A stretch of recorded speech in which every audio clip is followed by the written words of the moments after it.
Shalom Bapak Ibu, salam sejahtera untuk kita semua. Selamat pagi. Kembali lagi berjumpa dalam Lentera Kehidupan Gereja Toraja Jemaat Muria Samarinda Seberang, edisi 6 Oktober 2020. Mengawali renungan kita pada pagi hari ini, mari kita minta pertolongan kekuatan dari Tuhan. Kita satu dalam doa, kita berdoa. Tuhan, kiranya menguatkan kami untuk dapat memahami renungan kebenaran firman Tuhan pada pagi hari ini, sehingga semua aktivitas yang kami lakukan sepanjang hari ini itu semua berkat kasih sayang Tuhan dalam kehidupan kami. Ini doa kami siap untuk mendengarkan renungan-Mu. Amin. Bapak Ibu serta saudara-saudara yang dikasihi oleh Tuhan, sepanjang minggu ini kita dikuatkan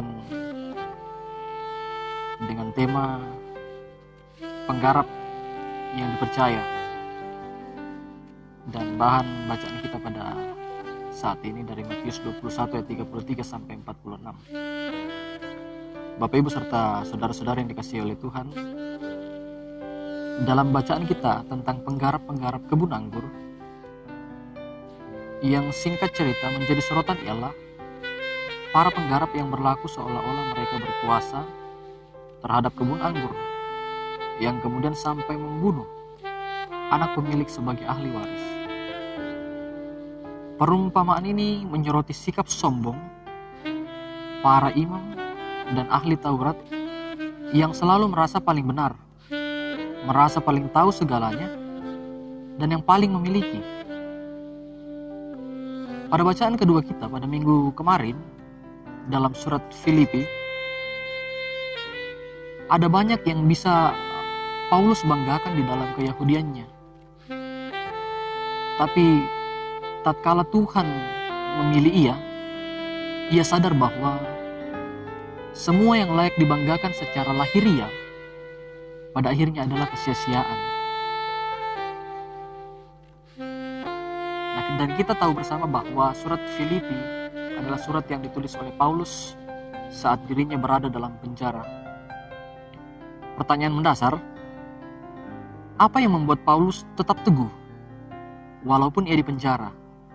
Apa yang membuat Paulus tetap teguh walaupun ia di penjara? Paulus memiliki sikap ini bukan karena kebetulan. Ia memiliki sikap ini karena kesadaran penuh bahwa hidupnya telah terjamin dalam anugerah kasih Allah. Ia telah yakin sepenuhnya bahwa ia adalah pengerja yang dipercaya Allah untuk memberitakan Injil keselamatan bagi bangsa-bangsa yang belum mengenal Yesus Kristus. Bapak Ibu serta saudara-saudara yang dikasihi oleh Tuhan kita Yesus Kristus, kita juga ingat dalam kitab Lukas pasal 12 tentang orang kaya yang bodoh, di mana dia banyak sekali membangun lumbung, lalu kemudian dipenuhi dengan segala sesuatu, dengan padi, dengan segala macam, dan kemudian ketika penuh ia berkata, "Hai jiwaku, beristirahatlah dengan tenang, beristirahat dengan tenang, semua sudah terpenuhi, beristirahat dengan tenang." Lalu apa kata Tuhan kepada dia? "Hai orang bodoh, pada malam ini juga jiwamu akan diambil daripadamu. Jiwamu akan diambil daripadamu." Nah, yang menarik Bapak Ibu serta saudara-saudari adalah kata diambil dalam bahasa Yunani disebut apaiteo. Disebut apaiteo yang artinya atau yang bisa diartikan sebagai hanya barang yang dipinjamkan, digunakan pada barang yang dipinjamkan saja. Nah, kalau diri, jiwa hanya pinjaman, apalagi harta ataupun jabatan.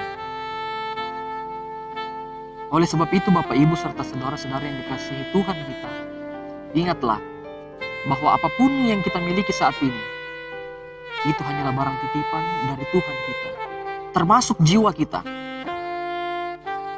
Lalu tugas kita apa? Tugas kita hanyalah menggarap barang titipan Tuhan yang Tuhan sudah percayakan kepada kita, apapun bentuknya. Baik kita sebagai petani, buruh, tenaga pengajar, bahkan pejabat pemerintah. Semua hanyalah titipan. Ingatlah, semua sama di mata Tuhan. Dan tiba masanya kelak, Tuhan mengambil semua apa yang ada. Dan Tuhan melihat kita setia menjalankan tugas tanggung jawab kita untuk kemuliaan bagi namanya. Tuhan memberkati kita semua. Mari kita berdoa.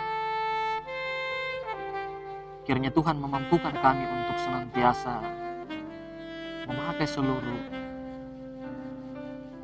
apapun bentuknya Tuhan, yang Tuhan percayakan kepada kami mampu untuk mengolahnya dengan baik dan menghasilkan buah-buah untuk kemuliaan bagi nama Tuhan.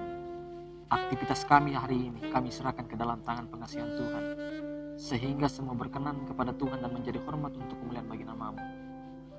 Ini ucapan syukur kami Tuhan. Di dalam nama-Mu kami telah berdoa. Amin.